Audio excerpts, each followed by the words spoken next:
Hello friends, welcome to defence matrix. तो एक incident की काफ़ी ज़्यादा चर्चा हो रही है जहां पर यूएई अपने आप को रफाल के F5 प्रोग्राम से पीछे खींचता हुआ दिखाई दे रहे हैं। तो ये चीज़ हम जानते हैं कि करीबन 80 के आसपास रफाल F4 जो है ये यूएई द्वारा परचेज़ किए गए थे और उनका प्रपोजल था रफाल F5 प्रोग्राम में भी अच्छी खासी अमाउंट को इन्वेस्ट करने के लिए। तो करीबन 3.5 बिलियन यूरोस जो है वो इस प्रोजेक्ट में इन्वेस्ट करने के लिए तैयार थे, बट एज अ पार्टनर।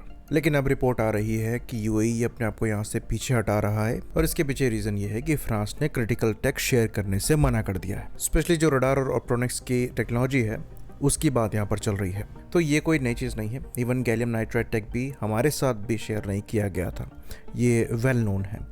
तो फ्रांस इस चीज़ के लिए फेमस है कि वो जल्दी क्रिटिकल टेक्नोलॉजी शेयर नहीं करते हैं। तो यहाँ पर वो डिनाई करी गई और यूएई ने देखा कि हमारा इंटरेस्ट नहीं है, इतना पैसा लगाने के बावजूद हमें ये चीज़ नहीं मिल रही है, तो इससे पीछे हटने में फ़ायदा है। तो पहली चीज़ हमें यहाँ पर ये समझनी है कि आप 3.5 बिलियन यूरोस में उस एयरक्राफ्ट की क्रिटिकल टेक्नोलॉजीज चाहते हैं जो कि इनको ऑलमोस्ट 100 बिलियन यूरोस बनाकर दे रहा है। तो ये चीज़ हमने पहले भी कही है कि जो R&D है इसमें पैसे से ज़्यादा समय की वैल्यू होती है।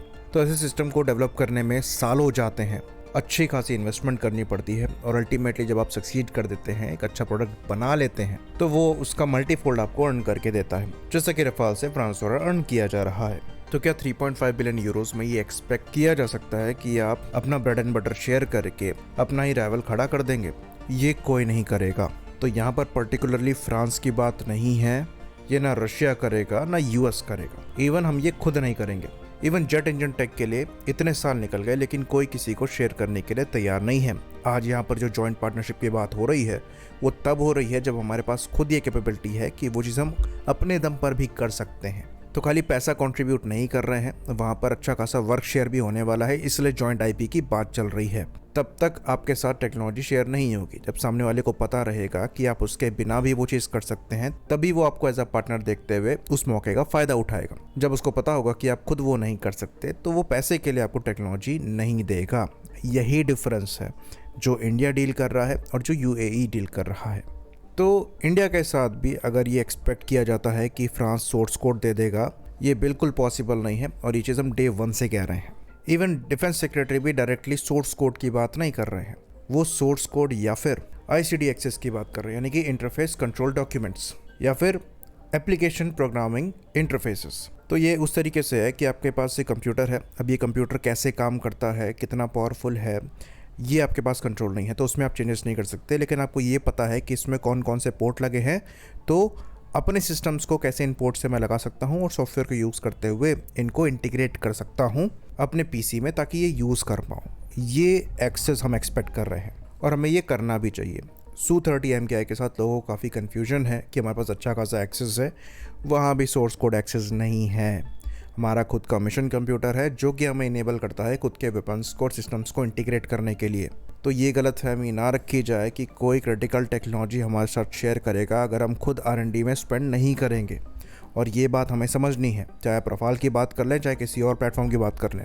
जो Su-57 के लिए भी कहा जा रहा है कि वो कंप्लीट सोर्स कोड दे देंगे, ऐसा बिल्कुल नहीं होने वाला है। कोई भी इतना बड़ा बेवकूफ़ नहीं है जो कि दशकों लगा रहा है टेक्नोलॉजी डेवलप करने के लिए, वो आपको कुछ पैसों के लिए दे दे, क्योंकि उसके फ्यूचर इंप्लीकेशन भी हैं। उस पर आप टेक्नोलॉजी डेवलप कर सकते हैं। हो सकता है आप उनकी टेक्नोलॉजी को उनसे बेहतर डेवलप कर ले जाएं और उनके ही मार्केट को खा जाएं। फ्रांस कम से कम इस मामले में ब्लंट है, तो इसलिए उनके साथ ज़्यादा कोई काम करने वाला मिलता नहीं है। तो अगर हमें रफाल के साथ इतना एक्सेस मिल रहा है कि हम खुद से अपने वेपन्स को इंटीग्रेट कर पा रहे हैं बिना कोई एक्स्ट्रा चार्ज पे किए हुए, साथ में हमारे हिसाब से यहाँ पर सॉफ्टवेयर डिफाइंड रेडियो इंटीग्रेशन हो पा रहा है और कुछ सब सिस्टम हम फ्रांस के साथ शुरुआत में मिलकर लगा पा रहे हैं जो कि इस एयरक्राफ्ट के दूसरे प्लेटफॉर्म के साथ इंटीग्रेट होने में ज़्यादा इंपॉर्टेंट हैं, तो ये हमारे लिए गुड इनफ है।